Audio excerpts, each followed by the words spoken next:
Officer Marcus Chun had been walking the same beat for 12 years. The streets of downtown London near Buckingham Palace were his territory, and he knew every corner, every shopkeeper, and every regular face that passed by daily. On this particular Tuesday morning in September, the autumn air carried a crisp promise of change, though Marcus had no idea how dramatically his life was about to transform. The morning started like any other. Marcus adjusted his uniform, checked his radio, and began his patrol route at exactly 7:30 a.m. His wife Sarah had packed him his usual sandwich, and their 8-year-old daughter Emma had drawn him a picture of a police car that now sat folded in his breast pocket. Life was predictable, stable, and exactly how Marcus liked it. As he walked past the ornate gates of Buckingham Palace, Marcus nodded respectfully to the royal guards standing at attention. These interactions had become routine over the years. The guards, in their iconic red tunics and tall black hats, maintained their stoic positions while Marcus provided security for the surrounding area. There was an unspoken understanding between them, a mutual respect for each other's duties. The tourist season was winding down, but small groups still gathered outside the palace gates, cameras ready, hoping to catch a glimpse of royalty or simply to take photos with the legendary guards. Marcus often found himself directing tourists, answering questions about the changing of the guard ceremony, or helping lost families find their way back to their hotels. Around 10:15 a.m., Marcus noticed a disturbance near the East Gate. A group of teenagers had gathered, and their behavior was becoming increasingly rowdy. They were taking turns posing dramatically in front of the guards, making faces and trying to get reactions from the stoic sentries. Most tourists understood the guards' dedication to remaining motionless, but this particular group seemed determined to push boundaries. Marcus approached slowly, his trained eye assessing the situation. 3 boys and 2 girls, probably around 16 or 17 years old, were becoming more aggressive in their attempts to break the guards' concentration. One boy had started making loud noises, while another was waving his hands inches from a guard's face. "Excuse me," Marcus said in his calm, authoritative voice. "I'm going to need you to step back and show some respect." The teenagers looked at him with a typical mixture of defiance and uncertainty that Marcus had encountered countless times. The ringleader, a tall boy with bleached hair and an expensive jacket, stepped forward with a smirk. "We're not doing anything wrong, officer," he said, emphasizing the word officer with barely concealed mockery. "We're just having some fun with the tin soldiers." Marcus felt his jaw tighten slightly, but he maintained his professional composure. "These guards are serving their country with honor. I need you to move along and find somewhere else to take your photos." The tension in the air was palpable. Other tourists had begun to notice the confrontation, some pulling out their phones to record what they hoped might become an interesting video. The royal guard in question, a young man Marcus estimated to be in his early 20s, remained perfectly still, his eyes fixed straight ahead despite the chaos occurring just feet from his face. "What if we don't want to move?" the teenager challenged, stepping closer to Marcus. "What are you going to do about it?" This was the moment when everything began to spiral out of control. Marcus had handled thousands of similar situations, but something about this particular confrontation felt different. Perhaps it was the way the boy's friends were encouraging him, or the growing crowd of onlookers, or simply the fact that Marcus had been dealing with disrespectful tourists all morning. Whatever the reason, his usual patience was wearing thin. "Son, I'm giving you one final warning," Marcus said, his voice taking on a harder edge. "Move along now, or you'll be spending the rest of your day in custody." The teenager laughed and turned to his friends. "Did you hear that? The Bobby thinks he's tough." He spun back around to face Marcus, his expression now openly hostile. "You know what I think about your warnings?"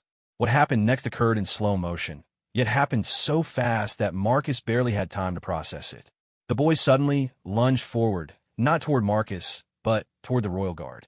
His intention seemed to be to knock the guard's famous bearskin hat from his head, probably thinking it would make for a viral video moment.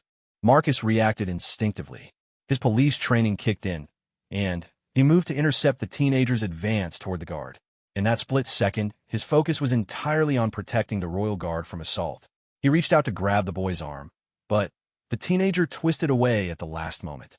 The physics of the situation created a perfect storm. Marcus's momentum carried him forward just as the teenager ducked to the side.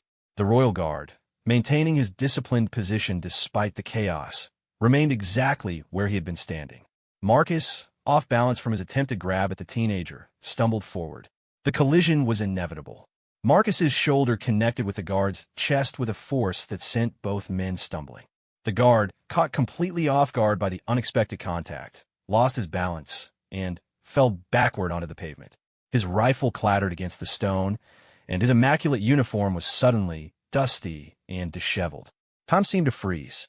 The teenagers stood with their mouths open, their planned prank forgotten in the face of what had just occurred. The gathered tourists gasped collectively, some still recording, others too shocked to move. Marcus stared in horror at the fallen guard, realizing immediately the magnitude of what had just happened. The guard, to his credit, began to rise immediately, his training evident in how quickly he attempted to regain his composure. But the damage was done. A police officer had just struck a royal guard in full view of dozens of witnesses and multiple recording devices. Marcus's mind raced as he extended his hand to help the guard to his feet. "I'm so sorry," he said, his voice barely above a whisper. "That was completely unintentional. Are you hurt?" The guard accepted Marcus's help, but said nothing, his face maintaining the neutral expression that was part of his duty. However, Marcus could see something in the young man's eyes. Not anger, but concern. The guard understood, perhaps better than Marcus himself, what the consequences of this moment might be. The teenagers had quietly melted away into the crowd, their prank forgotten in the face of the serious situation they had inadvertently created. The tourists began to disperse as well, though Marcus noticed several still holding their phones, no doubt already uploading videos to social media. Marcus's radio crackled to life. "Unit 47, we've received reports of an incident at the east gate of Buckingham Palace. Please respond." Marcus keyed his radio with trembling fingers. "This is Unit 47. I need to report an incident involving myself and a royal guard. Request immediate supervisor response." The professional tone of his own voice sounded strange to his ears. He was already shifting into the mindset of an officer reporting an incident, but part of him remained the man who had just made a terrible mistake that could cost him everything he had worked for. The royal guard had retrieved his rifle and was attempting to straighten his uniform. Other tourists were giving them a wide berth now, sensing that something serious had occurred. Marcus noticed palace security moving in their direction from inside the gates. "Are you certain you're not injured?" Marcus asked again, his voice filled with genuine concern. The guard finally spoke, his voice quiet but clear. "I'm fine, sir. No injury sustained." But Marcus knew that physical injury was the least of their concerns. The protocols surrounding the royal guard were sacred, developed over centuries of tradition and ceremony. A police officer striking a guard, regardless of the circumstances, was unprecedented in Marcus's experience. His phone buzzed with a text message from Sarah. "Hope you're having a good day. Emma drew you another picture at breakfast. Love you." The simple message from his wife hit him like a punch to the gut. Sarah and Emma had no idea that their comfortable, predictable life was about to be turned upside down. Marcus's steady job, his reputation, his future, everything was now in question because of 30 seconds of chaos and poor judgment. The sound of heavy boots on pavement made Marcus look up. Palace security was approaching, their faces serious and professional. Behind them, he could see more movement. Additional guards were being positioned, and it looked like military personnel were also responding. Marcus's supervisor, Sergeant Williams, arrived just as the palace security team reached them. Williams was a 25-year veteran who had seen everything the job could throw at him, but even his experienced eyes widened as he took in the scene. "Marcus," Williams said quietly, "tell me exactly what happened here." As Marcus began to recount the events, he noticed more and more uniformed personnel arriving. Palace guards, military police, and what appeared to be intelligence officers were forming a perimeter around the area. The simple incident between a police officer and some unruly teenagers had suddenly become something much larger and more serious. The royal guard who had been struck remained at his post, having resumed his position with remarkable professionalism. But Marcus could see that the young man was shaken, and he knew that this incident would likely impact the guard's career as much as his own. Television news vans were already pulling up across the street. In the age of social media and instant communication, word of the incident had spread faster than Marcus could have imagined. His personal mistake was rapidly becoming a public spectacle. Sergeant Williams finished taking Marcus's initial statement, and moved away to confer with the palace security officials. Marcus remained where he was, feeling increasingly isolated as more authority figures arrived on the scene. The weight of his actions was becoming clearer with each passing minute. A senior palace official, distinguished by his formal dress and authoritative bearing, approached the group. Marcus had never seen him before, but his presence commanded immediate attention from everyone present, including the police supervisors. "Gentlemen," the official said in a crisp voice, "we need to conduct a full investigation into this incident immediately.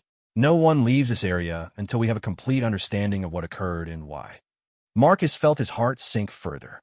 The formal investigation process meant that this incident would be documented, reviewed, and analyzed at the highest levels. His spontaneous mistake was becoming an official matter of state security. As if to emphasize the seriousness of the situation, more military vehicles arrived. Marcus counted at least 30 additional personnel now on scene, all because he had lost his balance while trying to stop a teenager's prank. The reality of his situation was becoming undeniable. Officer Marcus Chun, who had started his shift thinking about his daughter's drawing and his wife's sandwich, was now at the center of an international incident that could destroy everything he had worked to build. The autumn air that had seemed so pleasant just hours earlier now felt cold and harsh. Marcus pulled his jacket tighter around himself and waited for the next phase of what he knew would be the longest day of his life. The investigation tent that had been erected on the palace grounds felt more like a military command center than a simple interview space.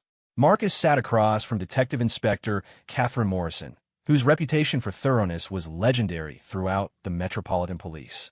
Beside her sat Colonel James Hartwick from the Household Division, the military unit responsible for the Royal Guard. The presence of such high-ranking officials made it clear that this incident had escalated far beyond a simple workplace accident. "Officer Chun," Detective Inspector Morrison began, her voice professional but not unkind, "I want you to understand that everything we discuss here today will be recorded and may be used in multiple investigations. You have the right to have a solicitor present if you wish." Marcus shook his head. "I want to cooperate fully. I have nothing to hide, and I want to make this right however I can." Colonel Hartwick leaned forward, his decorated uniform a stark reminder of the military precision and tradition that Marcus had inadvertently disrupted. "Officer, the Royal Guard represents centuries of military heritage and discipline. When that tradition is compromised, regardless of the circumstances, we must respond accordingly." The weight of those words settled heavily on Marcus's shoulders. He had always respected the Royal Guard, understanding that their role went far beyond mere ceremony. They were active military personnel, highly trained soldiers who happened to perform their duties in the public eye. The guard he had struck was someone's son, a young man who had earned his position through dedication and skill. "Understand, sir," Marcus replied. "I want you to know that I have the utmost respect for the Royal Guard. What happened was a complete accident in the course of trying to prevent a civilian from assaulting one of your men." Detective Inspector Morrison made notes as Marcus spoke. "Tell us about your state of mind leading up to the incident. Had you been dealing with any personal stress? Any issues that might have affected your judgment?" Marcus considered the question carefully. The truth was that he had been feeling the strain of his job more acutely lately. Budget cuts meant longer shifts, more overtime, and less support from supervisors. At home, Sarah had been worried about their mortgage payments, and Emma needed dental work they weren't sure they could afford. But none of those concerns seemed relevant to what had happened. "Nothing unusual," he said. "I was focused on my duties and responding to what I perceived as a potential assault on the guard." Colonel Hartwick consulted his notes. "The guard in question is Private Daniel Hawthorne, age 22, from Manchester. He's been with the regiment for 18 months and has an exemplary record. According to his statement, he was maintaining his position when he was suddenly struck by you." The use of the word struck hit Marcus like a physical blow. In the military's terminology, what had happened wasn't described as an accident or a collision. It was an assault by a police officer on a Royal Guard. The language itself transformed the incident into something far more serious than Marcus had initially realized. "May I ask how Private Hawthorne is doing?" Marcus inquired. "I'm genuinely concerned about his welfare. He's physically uninjured, but has been removed from ceremonial duties pending the investigation," the colonel replied. "You should understand that this incident reflects on his record as well. A Royal Guard who is struck while on duty regardless of circumstances, faces questions about his alertness and defensive capabilities. Marcus felt sick. Not only had his mistake potentially destroyed his own career, but it was also affecting an innocent young soldier who had been doing nothing more than standing at his post. Private Hawthorne was probably going through his own investigation, facing questions about why he hadn't anticipated or avoided the collision. Detective Inspector Morrison pulled out a tablet and began showing Marcus screenshots from social media. These images and videos have been viewed over 2 million times in the past 4 hours. The incident has been picked up by news outlets in 15 countries. We're dealing with a situation that has international implications. Marcus stared at the screen in disbelief. Videos showed the collision from multiple angles, and the comments beneath ranged from supportive to harshly critical. Some viewers blamed the teenagers for creating the situation, while others questioned Marcus's competence and professionalism. The incident had become a topic of global debate about police tactics, royal protocol, and British traditions. One particularly popular video had been shared with the caption, "Police Officer Attacks Royal Guard." The inflammatory language ignored the context entirely, presenting the incident as a deliberate assault rather than an accident. Marcus could see how the narrative was already being shaped by people who had no understanding of what had actually occurred. "This is completely out of control," Marcus said quietly. "It wasn't like this at all. We understand that," Detective Inspector Morrison replied. "But public perception has become part of our investigation. The Crown Prosecution Service will need to consider whether charges are warranted, and media attention will certainly influence their decision." The mention of criminal charges sent a chill through Marcus's entire body. He had never imagined that his split-second reaction to protect a royal guard could result in his own prosecution. The irony was devastating. His instinct to serve and protect had potentially made him a criminal. Colonel Hartwick received a message on his phone and excused himself briefly. When he returned, his expression was even more serious than before. "I've just received word from the palace. Due to the high-profile nature of this incident, it will be reviewed at the highest levels of both military command and civilian government." Marcus's mind immediately went to his family. Sarah would be finishing her shift at the hospital soon, and Emma would be coming home from school. They had no idea that their husband and father was sitting in a military investigation tent, potentially facing criminal charges for doing his job. "Detective Inspector Morrison," Marcus said, "may I contact my family? They'll be seeing this on the news, and I need to prepare them for what might be coming." "We'll arrange for a family liaison officer to speak with them," she replied. "For now, we need to complete this initial interview and begin the formal process." The formal process. Marcus was learning that his incident had triggered protocols and procedures that existed precisely because any threat to the royal guard was considered a matter of national security. What he had seen as a simple workplace accident was being treated as a potential breach of royal protection. Outside the tent, Marcus could hear the sounds of ongoing activity. Military personnel were conducting their own parallel investigation, interviewing witnesses, reviewing security footage, and documenting every detail of the incident. The level of resources being devoted to understanding 30 seconds of confusion was staggering. "Officer Chun," Colonel Hartwick said, "I want you to understand that Private Hawthorne has spoken very highly of your character during his interview. He emphasized that you were attempting to protect him, and that he bears no ill will toward you personally.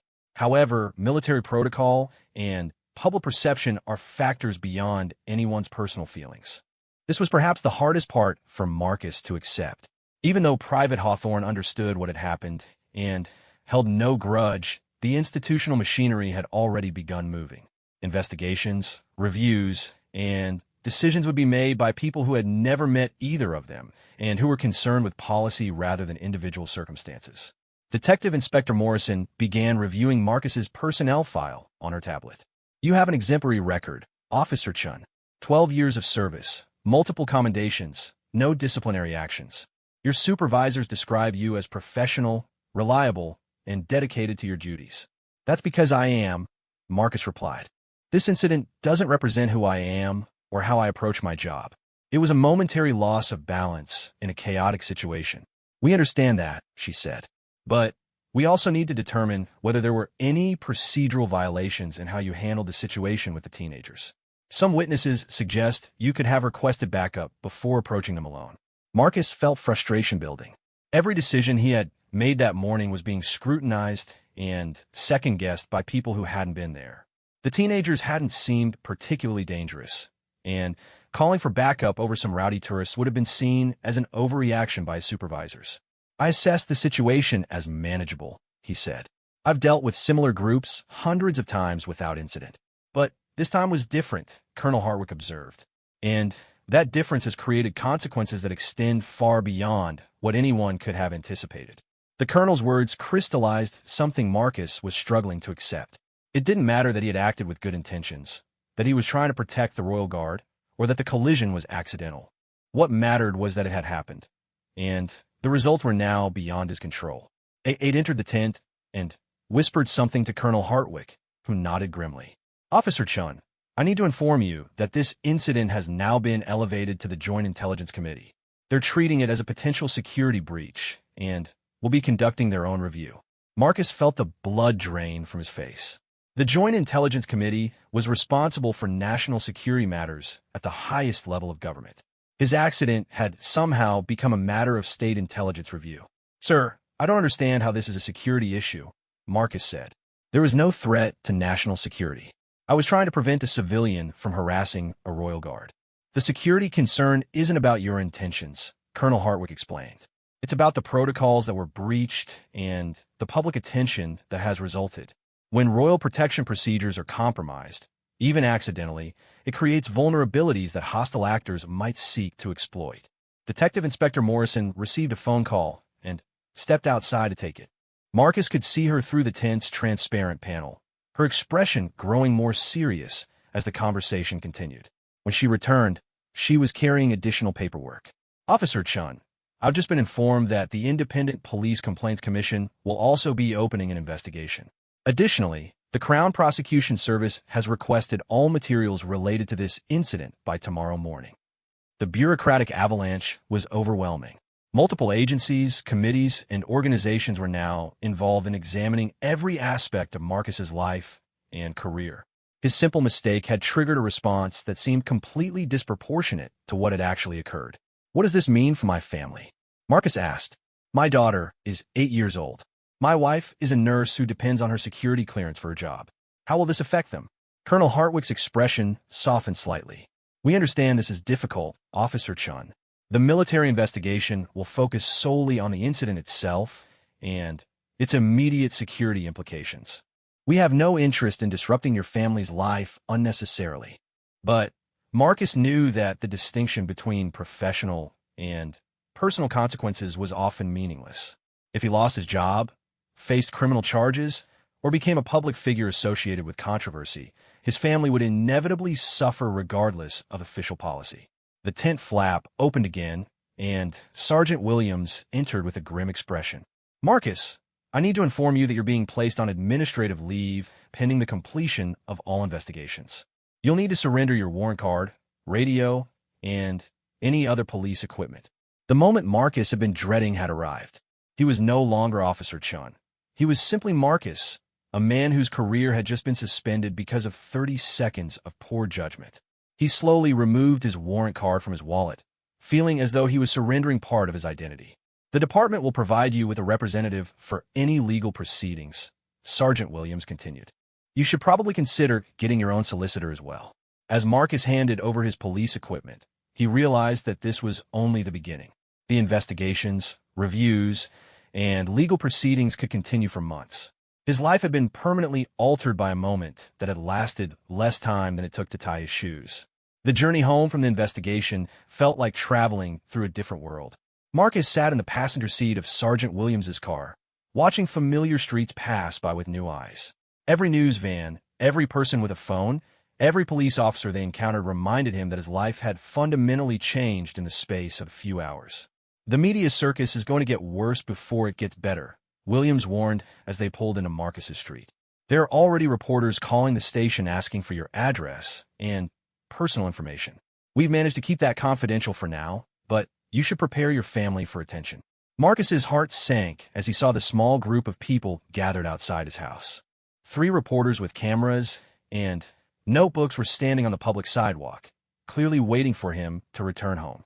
His quiet residential street, where children played and neighbors chatted over garden fences, had become a place of public interest. How did they find my address so quickly? Marcus asked. Social media, Williams replied grimly. Someone posted your name online, and from there it's not difficult to find public records. The internet has made privacy almost impossible for anyone involved in a news story. Sarah's car was in the driveway, which meant she was home from her nursing shift. Marcus could only imagine what she was going through, suddenly discovering that her husband was involved in an international incident. He had tried calling her from the investigation tent, but the call had gone straight to voicemail. Do you want me to come in with you? Williams offered. Help explain the situation to Sarah? Marcus shook his head. This is something I need to handle myself. But thank you for everything you've done today. As Marcus walked toward his front door, the reporters immediately approached. Microphones were thrust in his direction, and cameras began rolling. The questions came in a rapid barrage that left him feeling overwhelmed and exposed. Officer Chun, why did you assault the Royal Guard? Was this incident related to any personal animosity toward the military? Do you think you'll face criminal charges? How do you respond to people calling for your dismissal? Marcus kept his head down and continued walking, following the advice Williams had given him about not engaging with media. Every word he said could be taken out of context and used to further damage his reputation. The simple act of walking to his own front door had become a gauntlet of judgment and accusation. He fumbled with his keys, his hands shaking from the stress of the day. The reporters continued shouting questions, and he could hear neighbors beginning to emerge from their homes to see what was causing the commotion. Mrs. Patterson from next door was standing in her garden, watching the scene with obvious concern and curiosity. Finally, the door opened, and Sarah appeared. Her face was red from crying, and her nurse's uniform was wrinkled as though she had been sitting hunched over for hours. The sight of his wife's distress hit Marcus harder than any of the official consequences he had been facing. "Oh, Marcus," she whispered, pulling him into the house and quickly closing the door behind him. The reporters' voices were muffled, but still audible through the windows. Emma was sitting at the kitchen table, her school books scattered around her, but she wasn't doing homework. Instead, she was staring at Sarah's tablet, which was displaying a news website with Marcus's photo prominently featured. The headline read, "Police officer under investigation after striking Royal Guard."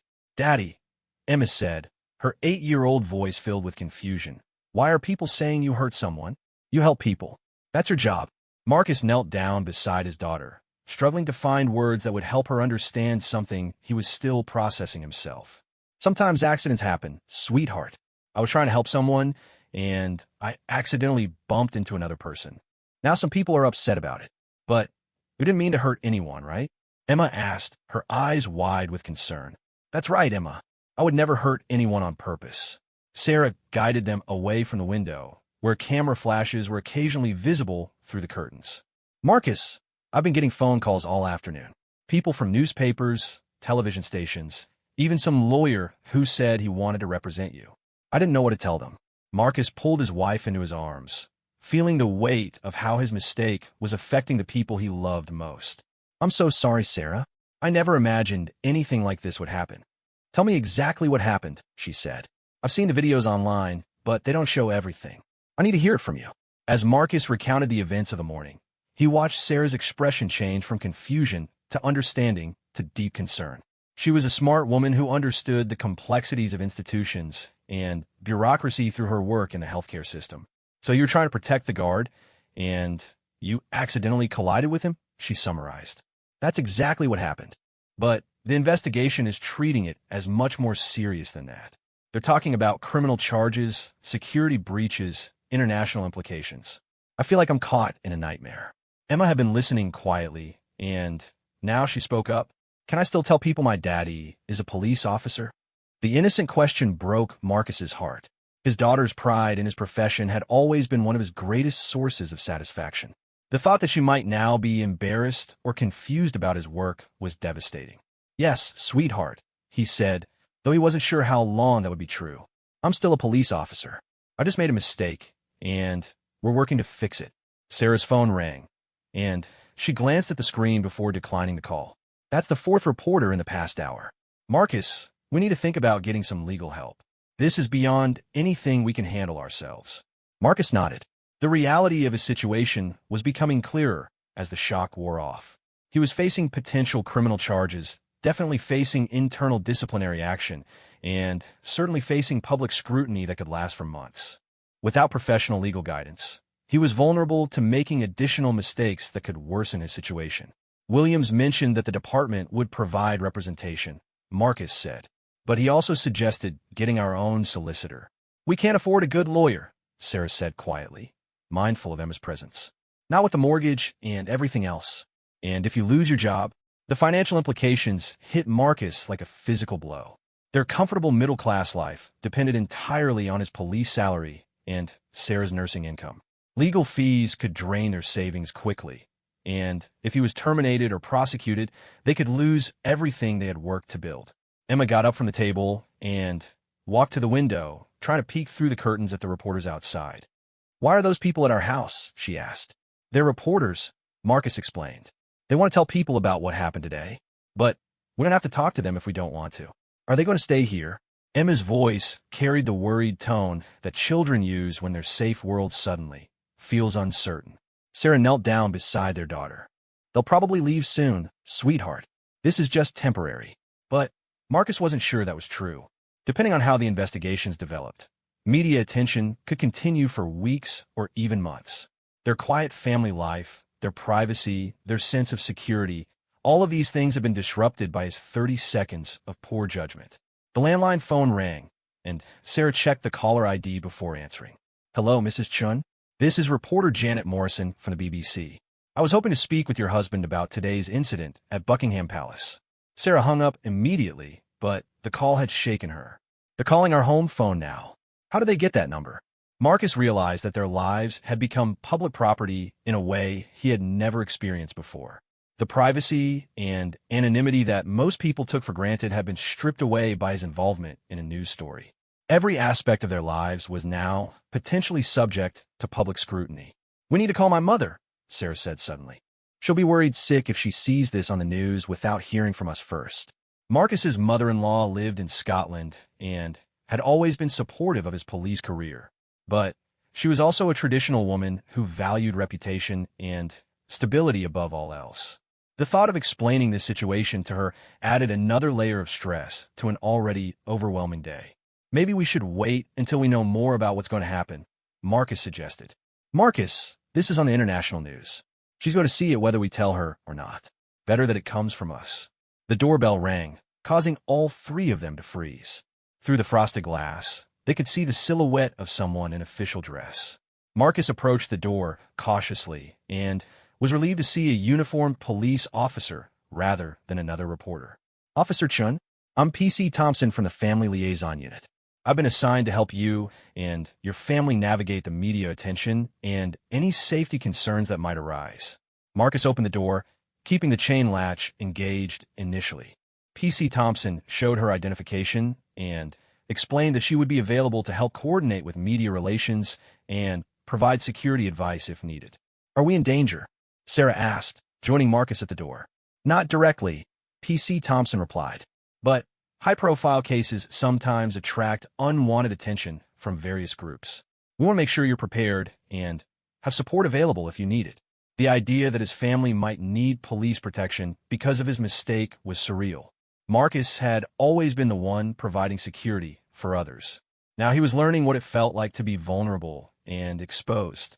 PC Thompson provided them with contact information and guidelines for handling media contact.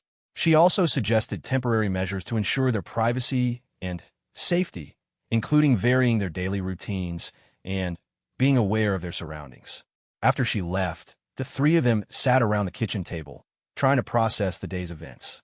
Emma had returned to her homework, but Marcus could see that she was struggling to concentrate. The normal rhythm of their family life had been disrupted, and none of them knew how long it would take to establish a new normal. "I keep thinking about that young guard," Marcus said quietly. "Private Hawthorne. He's probably going through his own investigation, facing questions about his performance. I've affected his life too, and he was just doing his job." Sarah reached across the table and took his hand. "You can't blame yourself for everything that's happened since the accident. You made a split-second decision in a chaotic situation. The response to that decision is out of proportion to what actually occurred. But Marcus knew that the proportionality of the response was irrelevant.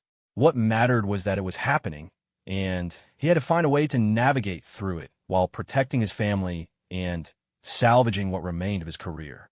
Outside, the reporters were still waiting, their presence a constant reminder that his private mistake had become a public spectacle. The comfortable anonymity of his middle-class life had been permanently shattered, and he wasn't sure it could ever be restored. As evening approached, Marcus realized that this was only the first day of what could be a very long ordeal. The investigations were just beginning, the legal processes hadn't even started, and the media attention showed no signs of diminishing. He looked at his wife and daughter, the two people who mattered most to him in the world, and made a silent promise to do whatever was necessary to protect them from the worst consequences of his mistake. But he also knew that some changes were beyond his control, and their lives would never be quite the same again. 3 weeks after the incident, Marcus sat in the waiting room of Pemberton, Cross and Associates, one of London's most respected criminal defense firms. The mahogany furniture and oil paintings of distinguished barristers created an atmosphere of gravitas that made him acutely aware of how serious his situation had become. Sarah sat beside him, her hands folded tightly in her lap, both of them dressed in their best clothes as though they were attending a funeral rather than a legal consultation. The media attention had not diminished as they had hoped. If anything, it had intensified. The incident had become a symbol for larger debates about police accountability, military tradition, and British identity. Editorial writers across the political spectrum had used Marcus's case to advance their own agendas, turning his personal crisis into a national discussion that he neither wanted nor understood. Mr. and Mrs. Chun, a sharply dressed woman in her 40s, appeared in the doorway. "I'm Eleanor Cross. Thank you for coming in today." Eleanor Cross was known throughout legal circles as one of the most effective criminal defense solicitors in London. Her reputation for taking on seemingly hopeless cases and finding viable defense strategies had made her expensive, but Marcus and Sarah had decided that their financial future was less important than avoiding criminal conviction. Her office was smaller than Marcus had expected, but filled with legal texts and case files that spoke to years of experience. Eleanor gestured for them to sit in comfortable chairs facing her desk, and immediately began reviewing the thick folder that contained all the documentation related to Marcus's case. "I've spent considerable time reviewing your case file," she began, "and I want to give you an honest assessment of where we stand. The good news is that the evidence clearly supports your version of events. Multiple witnesses confirm that you were attempting to prevent an assault on the Royal Guard when the collision occurred. The bad news is that we're dealing with factors beyond simple evidence." Marcus had been dreading this conversation, but knew it was necessary. The uncertainty of the past 3 weeks had been almost as difficult as the incident itself. "What kind of factors?" he asked. "Political pressure," Eleanor replied bluntly. "The Crown Prosecution Service is under enormous scrutiny to demonstrate that no one is above the law, regardless of their profession or intentions. There's also pressure from military leadership to show that attacks on royal guards, even accidental ones, will be prosecuted to the full extent of the law." Sarah spoke for the first time. "But it was an accident. Everyone knows it was an accident." "Mrs. Chun, in criminal law, intent is important, but it's not everything. The prosecution could argue that Officer Chun was negligent in his handling of the situation, that he escalated a minor disturbance into a confrontation that resulted in assault on a royal guard. They don't need to prove malicious intent to secure a conviction." The word conviction hit Marcus like a physical blow. Throughout the investigation process, he had maintained hope that common sense would prevail and the charges would be dropped. Eleanor's assessment suggested that hope might be misplaced. "What are we looking at in terms of potential charges?" Marcus asked. Eleanor consulted her notes. "The most likely charge would be assault occasioning actual bodily harm, even though Private Hawthorne wasn't seriously injured. The Crown Prosecution Service could also pursue charges related to breach of the peace or even public order offenses. Given the high-profile nature of the case, they'll want to pursue charges that send a strong message." "What would that mean for Marcus?" Sarah asked, her voice barely above a whisper. "If convicted, he could face up to 5 years in prison, though actual sentence would likely be much shorter. More immediately, he would certainly lose his job, his pension, and any future prospects in law enforcement. There could also be civil liability if Private Hawthorne chooses to pursue damages." Marcus felt the room spinning around him. The comfortable life he had built over 12 years of dedicated service was hanging by a thread, and that thread was being controlled by people who had never met him and knew nothing about his character or intentions. "Is there anything positive we can work with?" he asked.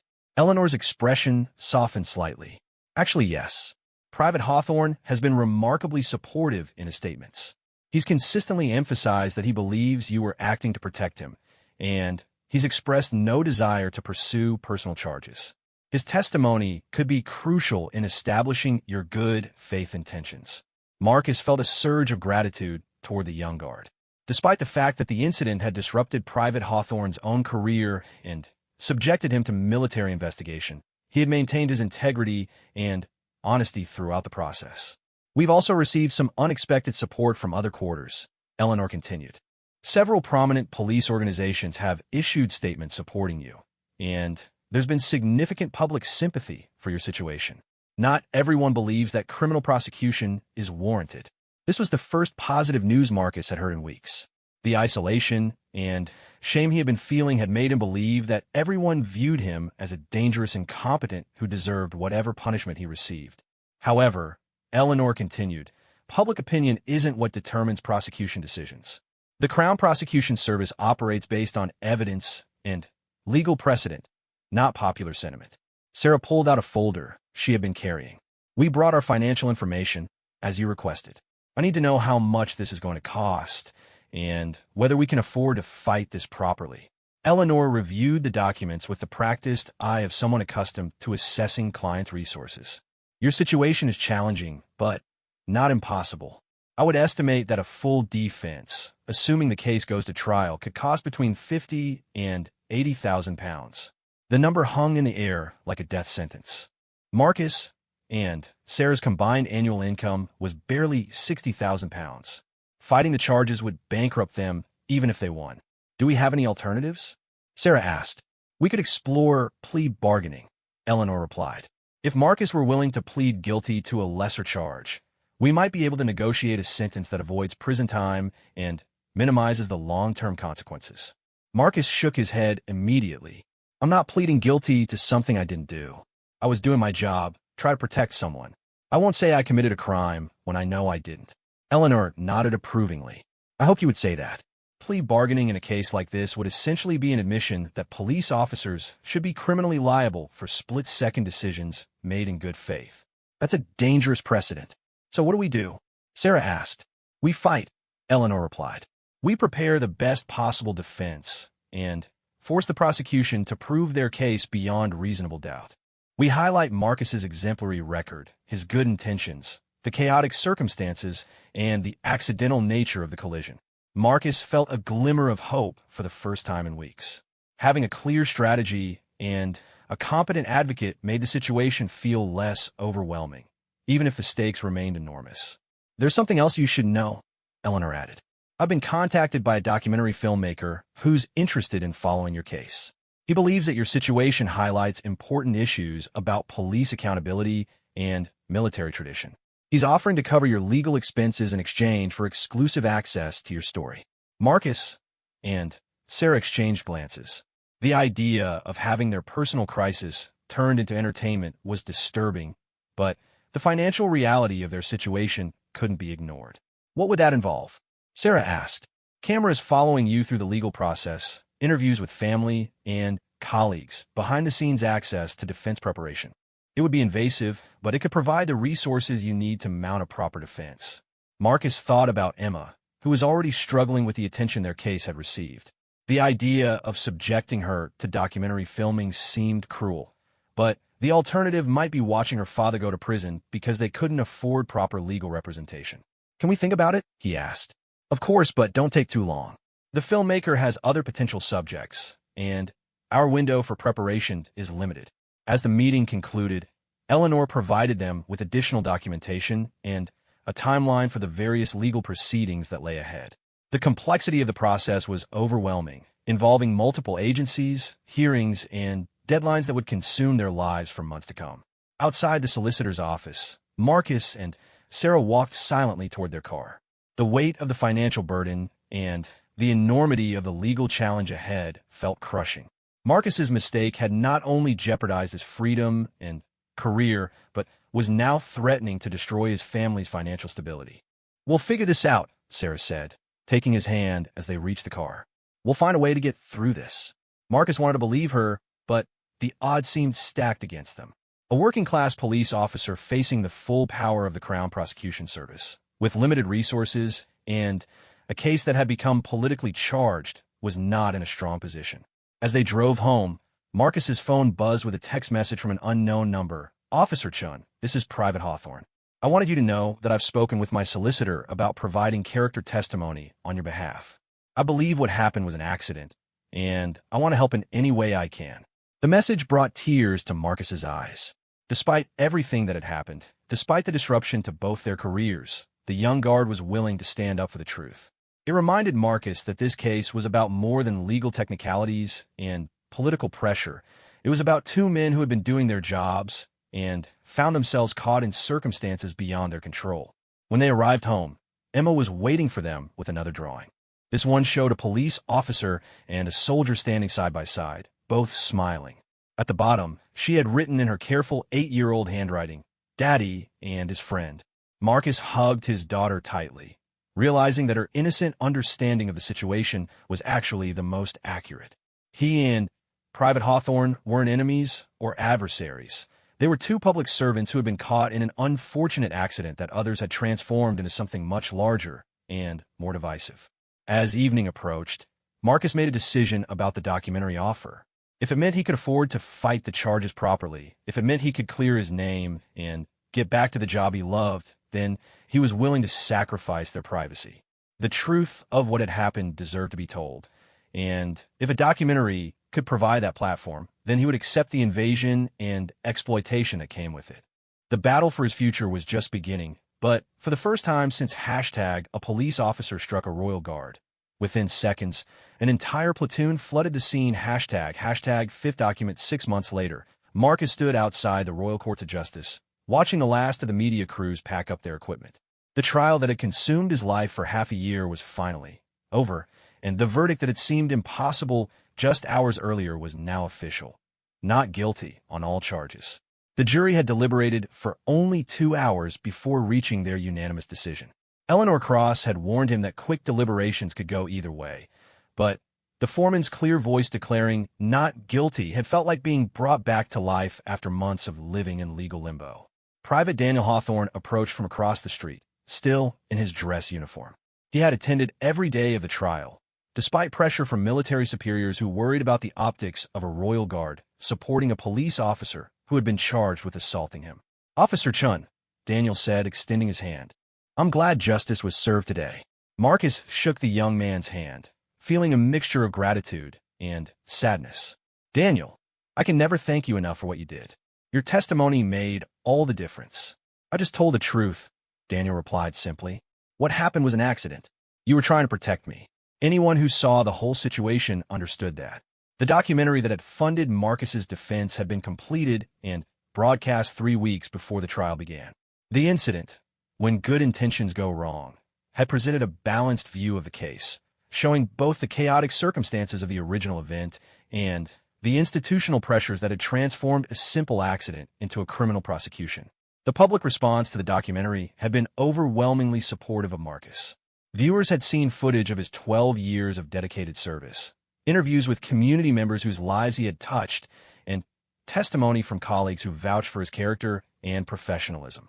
More importantly, they had seen the actual incident from multiple angles, which made it clear that Marcus had been trying to prevent an assault on Daniel, not commit one. Sarah emerged from the courthouse with Emma, who had insisted on being present for the verdict despite missing school. At 9 years old, she didn't fully understand the legal complexities, but she understood that her father had been accused of something he didn't do, and that today he had been proven innocent. "Daddy, can you be a police officer again now?" Emma asked, taking his hand. Marcus knelt down to her level. "Well, sweetheart, that's a different process. The court said I didn't commit a crime, but my job situation is more complicated."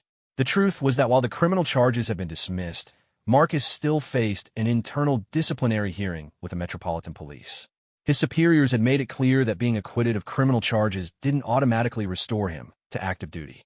Eleanor Cross joined the family group, carrying a briefcase full of legal documents that represented months of preparation and thousands of pounds in legal fees. The documentary deal had covered most of the costs, but the emotional toll on the family had been enormous. Marcus, the Crown Prosecution Service, has issued a statement acknowledging that the prosecution was brought in good faith, but that they accept the jury's verdict, Eleanor reported. They're also commending both you and Private Hawthorne for your professionalism throughout this process. It was a gracious statement, but Marcus knew it was also politically necessary. The case had become an embarrassment for the CPS, with legal experts questioning why charges had been brought in the first place. The documentary had revealed that similar incidents in the past had been handled as internal matters rather than criminal prosecutions. Daniel checked his watch and straightened his uniform. I need to return to duty, but I wanted you to know that I've been promoted. The publicity around this case actually helped my career rather than hurting it. The public saw me as professional and principled, and my superiors took note. Marcus smiled genuinely for the first time in months. I'm glad something positive came out of all this madness. After Daniel left, the family walked slowly toward their car. The past 6 months had changed all of them in ways both obvious and subtle. Emma had grown more serious, more aware of how quickly life could change. Sarah had developed a wariness about authority and institutions that hadn't existed before. And Marcus had learned that good intentions and 12 years of exemplary service provided no protection against bureaucratic momentum and political pressure. What happens now? Sarah asked as they drove home. The disciplinary hearing is scheduled for next month, Marcus replied. Eleanor thinks there's a good chance I'll be reinstated, especially given the jury verdict and the public support. And if you're not? Marcus had been thinking about that possibility for months. Then we start over. Maybe I'll look into private security or teaching or something completely different. The important thing is that we got through this together. The reporters had finally stopped camping outside their house, though Marcus suspected that would change again when the disciplinary hearing took place. Their neighborhood had returned to its quiet normalcy, but Marcus noticed that some neighbors still looked at him differently, some with sympathy, others with lingering suspicion. Mrs. Patterson from next door was working in her garden when they arrived home. She had been one of Marcus's most vocal supporters throughout the ordeal, writing letters to newspapers and appearing in the documentary to vouch for his character. Marcus, she called out, waving enthusiastically. I saw the news. I'm so happy for you and your family. These small gestures of support had sustained Marcus through the darkest moments of the legal process. While the media and legal system had treated him as a case study or political symbol, his neighbors and community had continued to see him as the person they had known for years. Inside the house, Marcus's phone was already ringing with calls from reporters wanting his reaction to the verdict. He had learned to let these calls go to voicemail, but he noticed that some of the numbers belonged to media outlets that had been supportive throughout his ordeal. Emma went to her room to change out of her core clothes, and Sarah began preparing dinner with the focused intensity she always showed when processing emotional stress. Marcus sat at the kitchen table and tried to comprehend that the nightmare was finally over. The documentary filmmaker, James Morrison, had called that morning to inform them that the incident had been nominated for several awards and was being used in law schools to teach about prosecutorial discretion and media influence on the justice system. Marcus found it ironic that his worst experience had become educational material for future lawyers and journalists. Sarah, Marcus said, watching his wife work at the stove, I want you to know how much I appreciate everything you've done this past year. You could have blamed me for disrupting our lives, but you never did. Sarah turned to face him, her eyes reflecting the exhaustion and stress of the past months. Marcus, what happened to you could have happened to any police officer. You were doing your job, trying to protect someone, and you got caught up in circumstances beyond your control. I wasn't going to abandon you because of that. The phone rang again, and this time Marcus recognized the number as Sergeant Williams. His former supervisor had called several times during the trial to offer support and provide updates on the disciplinary process. Marcus, congratulations, Williams said when he answered. I watched the news coverage, and I'm glad the jury saw the truth of what happened. Thank you, Sergeant. Any word on the disciplinary hearing? Actually, that's why I'm calling. Given the jury verdict and the public attention this case has received, the commissioner is considering waiving the disciplinary process and reinstating you immediately. There's recognition that you've been through enough and that pursuing internal charges would look vindictive at this point. Marcus felt his heart racing. The possibility of returning to work, of resuming the career he loved, had seemed remote just hours earlier. What would that involve? Probably a brief retraining period and assignment to a different patrol area, at least initially. The commissioner wants to avoid putting you back in situations that might attract media attention. After the call ended, Marcus shared the news with Sarah and Emma. For the first time in months, they began to talk about the future with hope rather than uncertainty. The ordeal had cost them their savings, their privacy, and months of happiness, but it hadn't destroyed their fundamental life together. That evening, as they sat together watching Emma's favorite television program, Marcus reflected on the lessons of the past year. He had learned that individual actions could have consequences far beyond anything reasonable or proportional. He had discovered that institutions he had trusted and served could turn against him based on political pressure rather than evidence or justice. But he had also learned about the power of community support, the importance of principled allies like Daniel Hawthorne, and the resilience of his own family. The ordeal had stripped away many of his assumptions about fairness and justice, but it had also revealed strengths and relationships he hadn't fully appreciated before. A year later, Marcus was back on patrol in a different part of London. He had been promoted to senior police constable, and his experience during the trial had made him something of an expert on media relations and crisis management within the police force. He was often asked to speak to new recruits about the importance of maintaining professionalism under pressure and the unpredictable ways that routine situations could escalate. Daniel Hawthorne had also moved on, receiving an assignment to the elite guard unit responsible for protecting senior royals. They stayed in touch, meeting occasionally for coffee and maintaining the friendship that had been forged during their shared ordeal. The incident at Buckingham Palace had lasted 30 seconds, but its consequences had stretched across more than a year of their lives. Marcus had learned that in the modern world, with social media and 24-hour news cycles, there was no such thing as a private mistake. Every action could become public, every decision could be scrutinized, and every accident could become a symbol for larger social and political debates. But he had also learned that truth, community support, and principled allies could prevail against institutional pressure and media hysteria. The system that had nearly destroyed him had ultimately vindicated him, and the experience had made him a better police officer and a stronger person. On quiet nights, when he patrolled his new beat, Marcus sometimes thought about those 30 seconds that had changed everything. He wondered what would have happened if he had called for backup, if he had approached the teenagers differently, or if he had simply decided that their behavior wasn't worth his intervention. But he always concluded that, given the same circumstances, he would make the same decision. A police officer's job was to protect people, and that's what he had been trying to do. The consequences had been unexpected and disproportionate, but the motivation had been correct. As he walked past another group of tourists taking photos, Marcus smiled and continued his patrol, secure in the knowledge that he was exactly where he belonged, doing the job he was meant to do, surrounded by people who understood and supported his commitment to service and protection.